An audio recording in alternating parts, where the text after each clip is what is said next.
नमस्कार, स्वागत है आप सभी का। कैसे हैं आप सभी? जी हाँ, भारत ने रच दिया है अंतरिक्ष में इतिहास। इसरो ने ऐसा इतिहास रचा है कि भारत को चौथा ऐसा देश बना दिया गया है जिसके पास स्पेस डॉकिंग टेक्नोलॉजी है। तो ये स्पेस डॉकिंग टेक्नोलॉजी क्या है? और भारत ने जो स्पारडेक्स मिशन लॉन्च किया था, ये लॉन्च किया था आपको 30 दिसंबर को। और इस पर मैंने एक पूरी क्लास बनाई थी, ये उसी का थंबनेल है। आप लोग जाइएगा तो इसी चैनल पे आपको दिख जाएगी। और मैंने बताया था कि 10-12 दिन लगेंगे, ये चर्चा में रहेगा ये विषय। अब देखिए अभी क्या हुआ, ये मिशन हो गया सक्सेसफुल, क्योंकि पहले इनिशियली क्योंकि ये एक बहुत टफ मिशन है, तो उम्मीद की जा रही थी कि हाँ जो है, बाकी अगर देखा जाए तो ग्लोबली लोग ये उम्मीद कर रहे थे कि शायद सफल ना हो, लेकिन भारत ने ये कर दिखाया, इसरो ने ये कर दिखाया है। और भारत का दबदबा जो है देखा जाए अंतर्राष्ट्रीय लेवल पे भी बना दिया है। और ये दिखा दिया है कि भारत अब स्पेस सेक्टर में भी किसी से कम नहीं है। देखिए अब इस तरह की जो डॉकिंग टेक्नोलॉजी है, इस पे हम डिटेल में बात करेंगे। देखिए जैसे मान लेते हैं एक ये सैटेलाइट है और एक ये सैटेलाइट। अब भारत ने इन दोनों को ज्वाइन करके दिखाया है, वहां पर डॉक करके दिखाया है कि वो भी स्पेस में।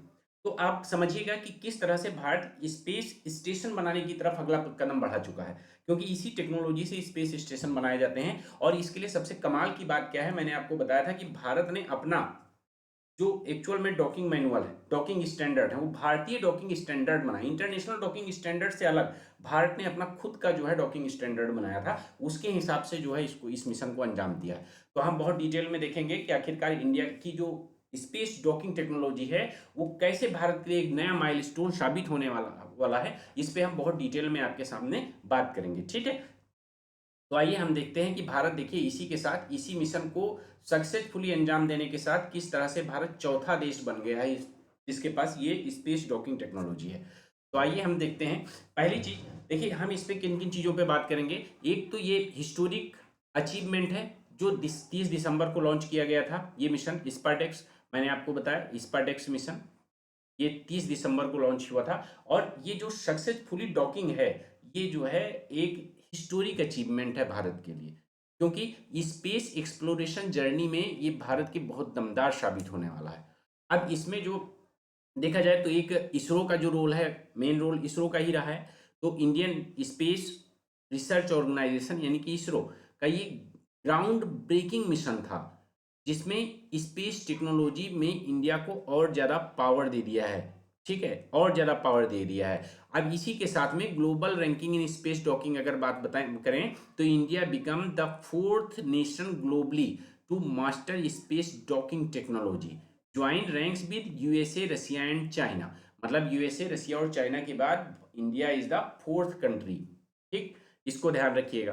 अब सिग्निफिकेंट इसका क्या है, इस पे हम बात करेंगे। देखो ये जो डॉकिंग स्पेस टेक्नोलॉजी है, ये हमारे फ्यूचर के जो स्पेस मिशन हैं उनके लिए बहुत जरूरी है। जैसे स्पेस क्राफ्ट कोई है उसको असेंबल करना है, या रीसप्लाई करना है, या क्रू मेंबर को चेंज करना है, तो ऐसे में जो है जो मैंड मिशन है उनके लिए भी ये टेक्नोलॉजी बहुत ज़्यादा मतलब इम्पोर्टेंट है। और साथ ही देखो जो भी फ्यूचर के मिशन है उनके लिए, जैसे मून या मार्स मिशन है, उनके लिए भी ये कारगर साबित होगी। देखो बेसिकली स्पेस डॉकिंग होती क्या है। Space docking is the connection of two spacecraft in orbit. Orbit में दो स्पेस क्राफ्ट को एक में जोड़ देना, दोनों को कनेक्ट कर देना, यही स्पेस डॉकिंग टेक्नोलॉजी है। तो ये टेक्नोलॉजी के मामले में अब भारत के पास भी, भारत ने सफलता हासिल कर ली है। तो हम बात करेंगे इसमें। देखिए पहली चीज, जो मिशन है, मिशन स्पारडेक्स के नाम से था और successfully accomplished India first unmanned docking. ये जो डॉकिंग थी अनमैन्ड डॉकिंग थी, इसमें कोई भी मतलब इंसान को नहीं भेजा गया था इसके साथ में। अब इसका सिग्निफिकेंस क्या है, देखो इंडिया बिकम्स द, जैसे मैंने बताया कि fourth country to achieve unmanned docking, unmanned docking achieve करने वाला फोर्थ कंट्री बन गया है Bharat. India joins USA, Russia and China in the elite group, ठीक है। और साथ ही आखिरकार ये किस तरह से भारत के लिए अगर देखा जाए एक एस्पिरेशन है। The milestone proves the way of India's future manned mission and exploration. आगे देखिए एक्चुअल में ये लॉन्च किया गया था जैसे मैंने बताया 30 दिसंबर को। अब इसमें दो स्पेसक्राफ्ट इंक्लूडेड थे, मैंने आपको बताया था। एक था SDX-01 जिसको चेजर कहते थे, चेजर मतलब आप समझ लो चेज करना, पीछा करना। और एक था SDX-02 जो टारगेट, जिसको टारगेट कहते हैं। दो एक्चुअल में स्पेसक्राफ्ट इसमें लिंक थे। तो जो चेजर था वो क्या करेगा, जो नाम ही है चेजर, तो देखो जो टारगेट है, टारगेट क्या होगा, टारगेट फिक्स रहेगा। और चेजर जो है वो टारगेट को चेज करेगा और चेज करके इसके बाद में उसको अप्रोच करेगा कनेक्शन के लिए, ठीक है, उसको कनेक्ट करने के लिए। तो SDX-02 यानी target is the space craft that will be docked with XD-01, मतलब चेजर टारगेट को डॉक करेगा, जो कर लिया है सक्सेसफुली, ठीक है, जो सक्सेसफुली कर लिया है। ये मतलब एक प्रोसेस था जो मैं आपको बताना चाह रहा हूं। और इसके बाद में देखो इसमें the mission aims to test docking procedure in the space successfully, अब ये सक्सेसफुल भी हो चुका है और यही भारत का उद्देश्य भी था। और साथ ही demonstrating power and data transfer between SDX-01 SDX-02 has been done. The mission will explore capabilities for enhanced inter-satellite communication, किसी तरह के भविष्य में जो भी हो। अब देखो इसका एक प्रोसेस अच्छे से देखिए। पहला इनका फेज था प्रिपरेशन फेज। प्रिपरेशन फेज में क्या किया गया, जैसे दोनों both the spacecraft are position in the same orbit, दोनों को सेम ऑर्बिट में रखने के बाद में फिर इनका जो ऑप्टिमल कंडीशंस थी डॉकिंग के लिए उस पर सेट किया गया। दूसरी बार क्या हुआ, चेजर जो स्पेस क्राफ्ट था उसकी स्पीड कम की गई और स्पीड कम करने के बाद में दोनों की के बीच की जो डिस्टेंस है उसको मिनिमाइज की गई, दोनों वेसल यानी दोनों स्पेस क्राफ्ट के बाद में। और कितनी की गई, डॉकिंग के लिए लगभग में 3 मीटर की डिस्टेंस रखी गई। और इसके बाद में जो उसके कनेक्टर्स थे उनको एंगेज किया गया कनेक्शन के लिए, ठीक है। अब जब कनेक्टर्स थे वो एक दूसरे से जब लैच कर लिए, एक दूसरे को जो है कनेक्ट कर लिए, तो इसी को कहा गया कि यहाँ जो है डॉकिंग हो गई, ठीक है।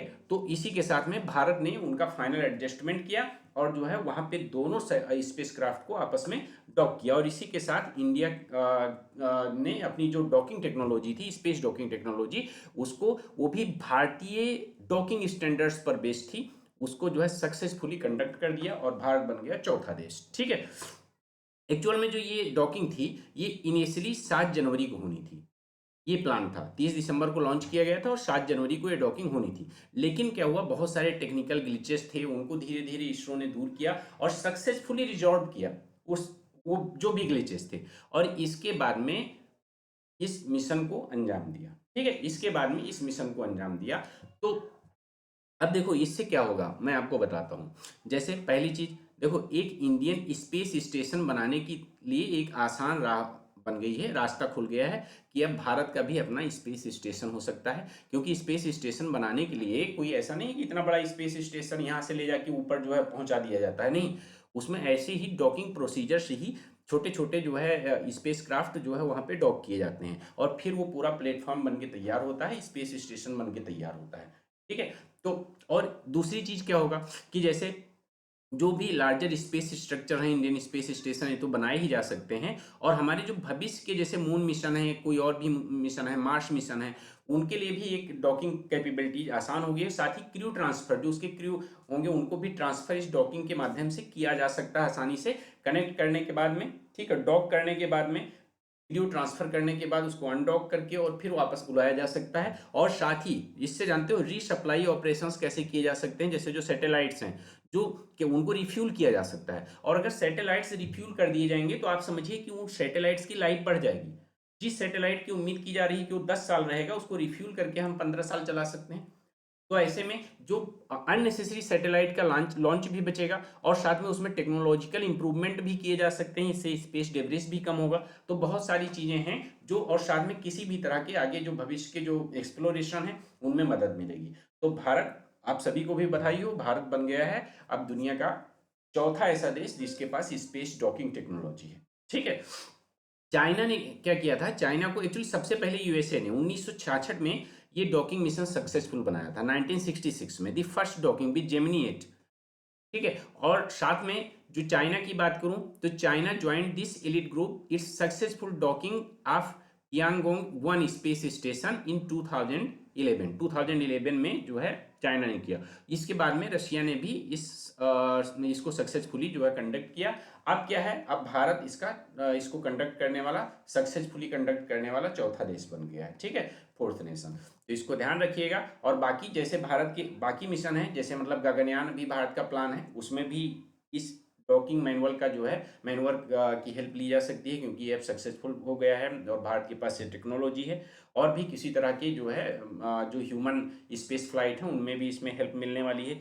लूनार एक्सप्लोरेशन के जितने भी मिशन है, जैसे चंद्रयान 4 ठीक है, इसमें भी इस टेक्नोलॉजी से हेल्प मिलने वाली है, निसंदेह हेल्प मिलने वाली है। तो इस तरह से आप देखिएगा, और साथ में जो टेक्नोलॉजिकल डेवलपमेंट है, भारत ने दिखा दिया है कि भारत किसी से कम नहीं है इस, खासकर इस टेक्नोलॉजिकल मिशन के लिए। तो इसी के साथ में उम्मीद करता हूँ कि आपको ये सारी चीज़ें समझ में आ गई हैं कि हाँ, भारत के लिए ये स्पेस डॉकिंग टेक्नोलॉजी कितना मायने रखती है। और क्लास इसी के साथ ख़त्म करते हैं। आप ध्यान रखिएगा, बाकी जो है आप क्लास को लाइक करें, चैनल को सब्सक्राइब करें, बेल आइकन दबाना मत भूलें, और ऐसे ही क्लासेस के लिए मेरे से बने रहें। धन्यवाद।